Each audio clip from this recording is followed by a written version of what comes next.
tout le monde, aujourd'hui je vais vous parler de la glande pinéale avec quelques trucs que j'ai trouvés, même beaucoup je dirais, dans le livre La glande pinéale, une analyse à 360 degrés d'Eveline Schneider-Mark. Voilà.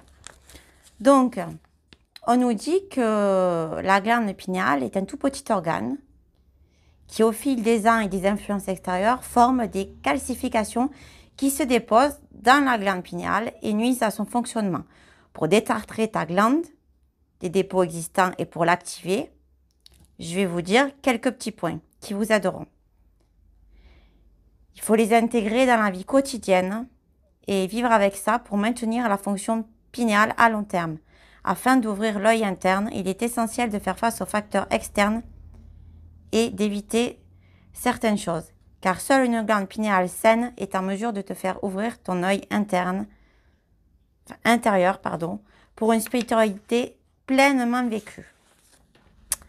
Alors, d'abord, il faut se concentrer sur les influences extérieures. Pour cela, tu devrais peut-être d'abord changer certaines choses de ta vie quotidienne. Je vais t'en parler tout de suite. Mais ça ne doit pas te causer de stress non plus, ok? Bon, allez, on y va. Il faut détoxifier son corps régulièrement. Donc, je vous ai fait des vidéos comment détoxifier l'eau, et patins, et couffins, faire attention à ce que vous achetez. Par exemple, en prenant de la terre minérale ou de la terre curative, ayant une forte capacité de fixation des toxines. Elles sont disponibles en poudre, qui est mélangée à de l'eau et consommée sous forme de gélules. La zéolite et la bentonite, une terre curative verte extraite de la roche volcanique, est particulièrement adaptée.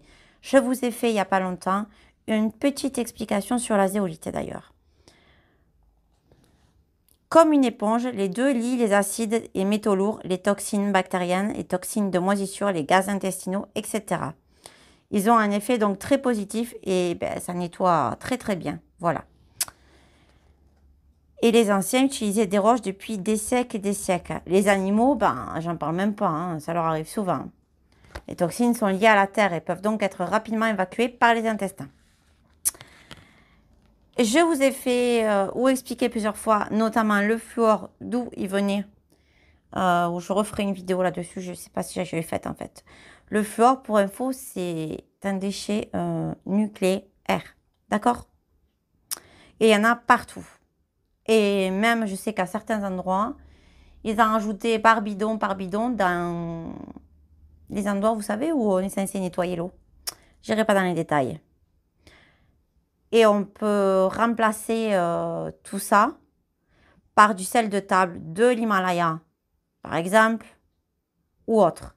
Ou du sel qui est bleu, là, j'ai une perte de mémoire. Bon, je vous mettrai sûrement une vidéo. Ah oui, Perse, voilà. Ça, vous voyez, ça m'est revenu. C'est consommé de partout. Le fluor, il faut vraiment éviter.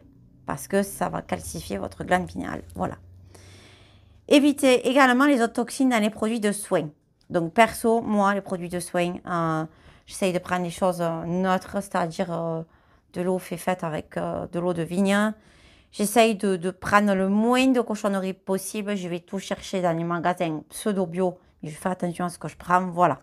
Parce que maintenant, il y a de l'aluminium de partout. OK? Donc, à bien faire attention au PHB et acide hydroxybenzoïque, méthagine, nipagine, propagine, hydroxybenzoate, oxybenzoïque et j'en passe. Hein? Des vertes et des pas mûres. Tout comme tout ce qui est crème solaire, vous croyez que c'est bon, mais en fait, c'est pas bon. Dans la plupart, il y a des métaux lourds. Donc, quand vous allez au soleil, qu'est-ce qui va se passer? Hein? Vous m'expliquez qu'est-ce qui va se passer quand vous allez au soleil? Eh bien, tout simplement, ça va rentrer dans votre peau, la crème que vous avez mis. Et si vous mangez de la merde, ça va s'allier avec et ça va donc créer des cancers de la popo. Hein? Bon, j'irai pas dans les détails, mais voilà, je voulais l'inclure dans une vidéo que je ferai prochainement. Ben voilà, je voulais inclure. Tout pareil, tout ce qui est rouge à lèvres, lotion de pré-rasage, évitez toutes ces cochonneries, quoi. C'est plein de merdouilles. Effectuer un nettoyage intestinal. C'est une excellente manière d'éliminer le plus grand nombre possible de toxines et de soulager ainsi efficacement le foie et de favoriser une flore intestinale nickel. les algues chlorella sont très bonnes pour ça. Et sont particulièrement adaptées à cet effet. Je rembobine, excusez-moi. Elles sont utilisées sous forme de comprimés pendant environ 4 à 12 semaines. Donc, les dépôts existants sont dissous, les polluants, les métaux lourds sont éliminés de l'organisme. Ok? Une bonne eau, comme je vous ai expliqué. Il y a différentes manières de la traiter. J'ai fait plusieurs vidéos là-dessus. Je vous remettrai les liens. Modifier son régime alimentaire pour qu'il soit le plus alcalin possible. Utiliser des aliments frais et éviter les additifs tels que le glutamate. Les parabènes peuvent également être présents dans les aliments en raison de leur effet conservateur. Évitez également ces produits. Évitez si possible le sucre ménager et remplacez-le par d'autres substituts naturels de sucre comme le miel, le sirop d'agave ou le sucre de palme. Donc le sucre de palme, je ne le conseille pas, je suis contre. Mais c'est ce qu'il conseille dans ce bouquin. Moi, perso, je prends du sucre, entre guillemets, bio, pris vraiment, voilà, donc il faut en mettre beaucoup parce que ça ne sucre pas beaucoup. Mais je prends souvent, la plupart du temps, du miel. Le sucre, je le prends pour tout ce qui est thé ou quoi, des fois, parce que je fais des thés assez dégoûtants. Donc, ça passe mieux. Essayez de réduire votre exposition au rayonnement électromagnétique. Et oui, parce que vous avez du Wi-Fi partout dans la maison, dans vos appareils électroménagers, les fils électriques. Le mieux, c'est d'éteindre votre téléphone, le mettre à l'écart. Mais bon, ça, c'est pas tout le monde qui le fait. Moi, j'ai mis des pierres qui absorbent les ondes. J'en ai mis sur le compteur Linky, j'en ai mis sur ma box. Donc, vous avez la shungite ou la tourmaline et bien d'autres. Et puis, le mieux, alors vraiment le mieux, c'est de rester au soleil au moins pendant 15 minutes chaque jour, si possible. Et encore mieux, c'est d'aller s'extrader à la nature, aller faire une balade. Comme ça va vous rééquilibrer la sérotonine et la mélatonine. Donc, votre humeur s'améliorera et vous serez plus réceptif à la spiritualité, tout simplement. Parce que le soleil active la glande pinéale et a un effet, comme je viens de vous dire, positif. Et essayez d'avoir un rythme de sommeil assez régulier. Donc, possiblement se coucher vers les 22 heures. Et éviter d'utiliser la télévision, l'ordinateur, le portable, le téléphone pendant les 2 dernières heures avant de dormir. Parce que vous savez très bien qu'après, on a du mal à s'endormir.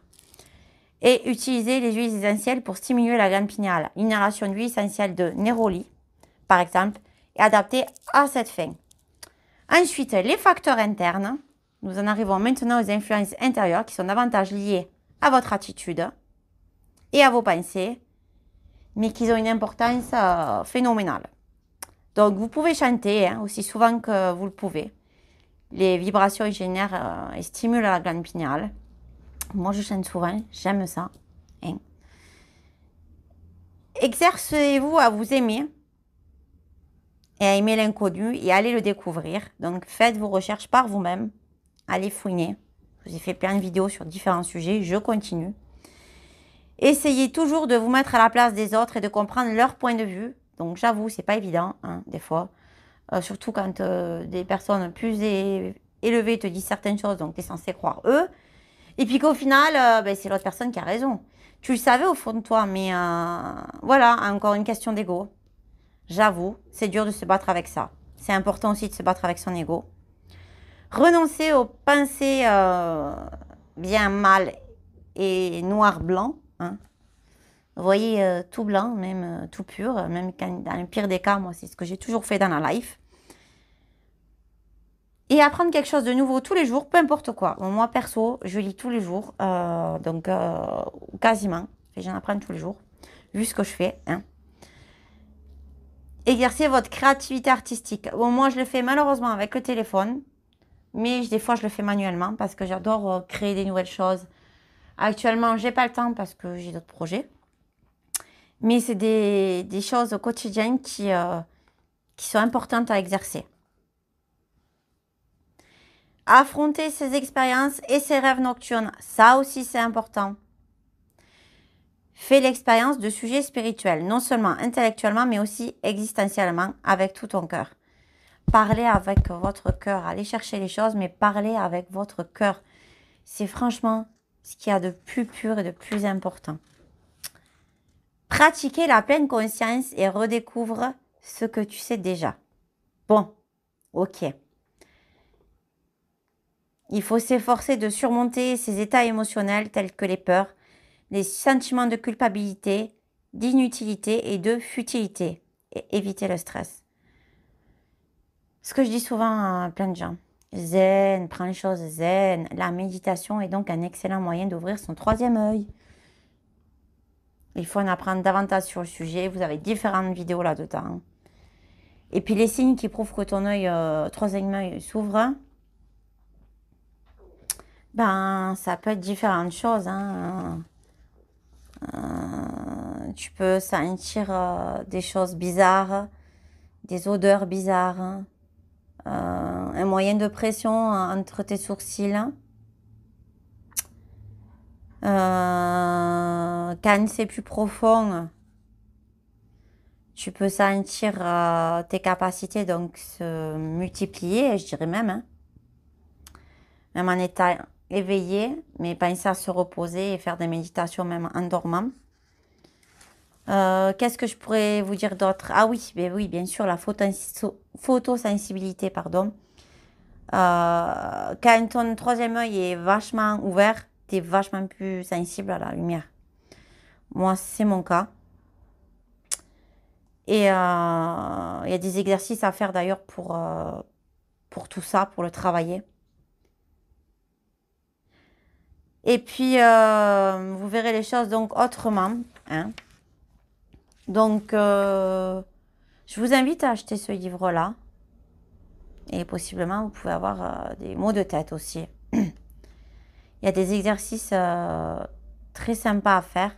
Je vais voir si je peux vous les lire. Hein. Donc, la méditation, comme je disais, tirée du Kundalini Yoga. Donc, en gros, tu peux t'allonger dans ton lit le soir. Tu fermes tes yeux et orientes ton regard vers le haut, vers le point entre les sourcils. Tes yeux ne doivent pas se crisper, il faut se détendre. Maintenant, tu diriges ton attention vers ton œil intérieur.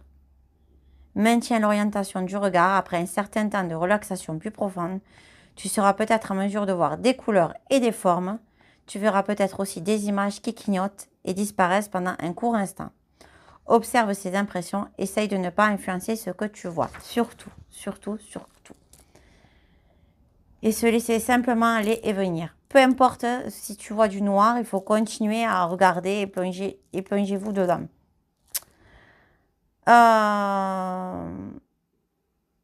Tu peux le faire dans la vie de tous les jours, cet exercice. Après, tu as l'exercice de l'espace vide. Donc, tu retournes dans ta position de méditation habituelle. Et tu te détends en suivant ta respiration, les yeux fermés. Lorsque tu as atteint un calme platonique, tu ouvres les yeux et tu regardes dans le vide qui se trouve devant toi. Tu laisses tes yeux libres dans l'orbite et tu évites toute tension de tes muscles faciaux.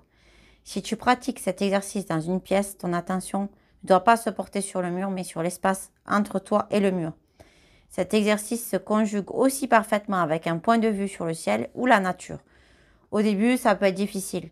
Tu peux trouver un point de repère dans un espace vide. Tu peux alors l'utiliser avec un objet de ton choix comme aide. Cela peut être n'importe quoi. Une feuille, un chiffre, une lettre, enfin n'importe quoi. Ça te permettra de te focaliser plus facilement sur ton attention, sur quelque chose d'extérieur. Une fois que tu arriveras bien, tu peux essayer sans l'objet. Lors de cet exercice, veille à ne pas te concentrer sur un point fixe. Laisse tes yeux vagabonder librement et de manière détendue afin que l'arrière-plan soit légèrement flou. Ça m'arrive de le faire régulièrement, moi, pour me poser au niveau du regard, en fait. Mais voilà, quoi, c'est des exercices que je vous ai dit, que vous pouvez faire tranquillou. Voilà, bon, j'espère que cette petite vidéo vous aura plu. Je vous fais plein de bisous à tous et puis encore merci de me suivre et puis de mettre des pouces, des likes, des j'aime. Et puis voilà, donc j'essaierai de vous mettre aussi en lien le livre hein, sur la glande pinéale pour que si vous soyez intéressé, ben, vous puissiez aussi y avoir accès parce qu'il est très très intéressant. Voilà, bisous à tous, bonne fin de journée ou bon début de journée à tous. Ciao, ciao!